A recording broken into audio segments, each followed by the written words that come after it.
30-35-এর মধ্যে হবে। গরু চুরির অভিযোগকে কেন্দ্র করে রাতে সালিশে করা হয় মীমাংসা। তবুও সকালে মসজিদে মাইকে চুরির অভিযোগ করা হয় নাম ঘোষণা। অপমানিত হয়ে আত্মহত্যার পথ বেছে নিয়েছেন এক যুবক। এ ঘটনায় এলাকায় সৃষ্টি হয়েছে চাঞ্চল্য। স্থানীয়রা জানান, শুক্রবার রাতে নীলফামারী উপজেলার কাশিরাম বেলপুকুর ইউনিয়নের গুয়াবাড়ি গ্রামের পশ্চিম বেলপুকুর এলাকার আব্দুল রশিদের একটি গরু চুরি হয়। খোঁজাখুঁজির এক পর্যায়ে রকুনুজ্জামান গরু চুরির সঙ্গে জড়িত থাকার কথা স্বীকার করেন। পরে স্থানীয় জনপ্রতিনিধি, গণ্যমান্য ব্যক্তি ও উভয় পক্ষের পরিবারের সদস্যদের উপস্থিতিতে রাতে সালিশ বসে। সালিশে লিখিত মুচলেখার মাধ্যমে আপোষ মীমাংসা হয় এবং ক্ষতিপূরণ বাবদ রকুনুজ্জামানকে 2200 টাকা জরিমানা করা হয়। কিন্তু শনিবার ভোরে আনুমানিক 6টার দিকে স্থানীয় একটি মসজিদে মাইকের মাধ্যমে রকুনুজ্জামান ও তার বাবার নাম উল্লেখ করে ঘোষণা দেওয়া হয় যে এলাকায় ভবিষ্যতে কোনো চুরির ঘটনা ঘটলে তাদের দায়ী করা হবে। এ ঘোষণার পর মানসিকভাবে ভেঙে পড়েন রকুনুজ্জামান। নিজ বাড়িতে স্ত্রীর ওড়না গলায় পেঁচিয়ে আত্মহত্যা করেন তিনি। স্থানীয়দের দাবি, রকুনুজ্জামান খুবই নিরীহ প্রকৃতির ছেলে। বন্ধুদের প্ররোচনায় ভুল পথে জড়ালেও আগের রাতেই বিষয়টি মীমাংসা হয়ে যায়। কিন্তু সকালে মাইকে তাকে চোর হিসাবে ঘোষণা দেওয়ায় চরম অপমান বোধ থেকেই নিজের জীবন শেষ করে দেন তিনি। যার গরু হেরে গেছে ওরা সবাইকে ডাকাইছে।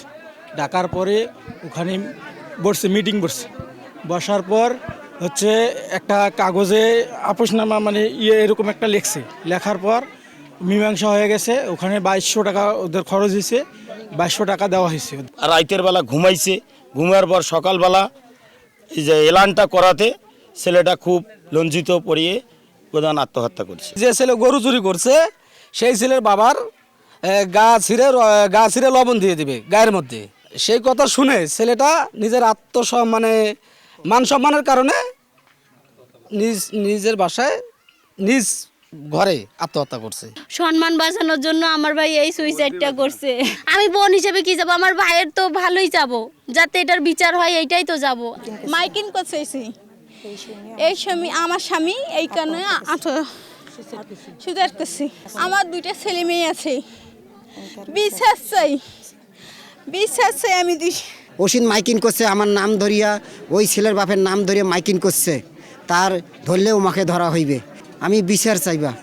সকালবেলা নাকি বাদীপক্ষ এদের মসজিদে এসে মাইকিং করছে। কি করছে মাইকিং এটা শুনি নাই, আমি যখন কাজ নিষ্কার শুনি নাই, মাইকিং করছে। তার মাইকিং করার পর ছেলে কিছুক্ষণ পর নাকি আত্মহত্যা করছে। এই ছেলেটা আমি সাধারণত জানি যে ফলের ব্যবসা করে, সাদামাটা একটা ছেলে। এরকম চুরি বিষয় হোক অন্য কোনো বিষয় হোক, আমরা কখনো তার সম্পর্কে খারাপ কিছু শুনিনি।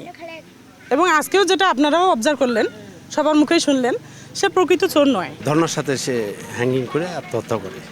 এখন এটা আমাদের আইনগত প্রক্রিয়া দিন আছে আর কি। এখন পর্যন্ত অভিযোগ হয়নি, অভিযোগ হলে আমরা পরবর্তীতে ব্যবস্থা নিচ্ছি।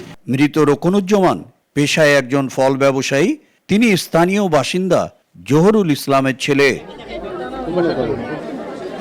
শাকির হোসেন বাদল, সময় সংবাদ, নীলফামারী।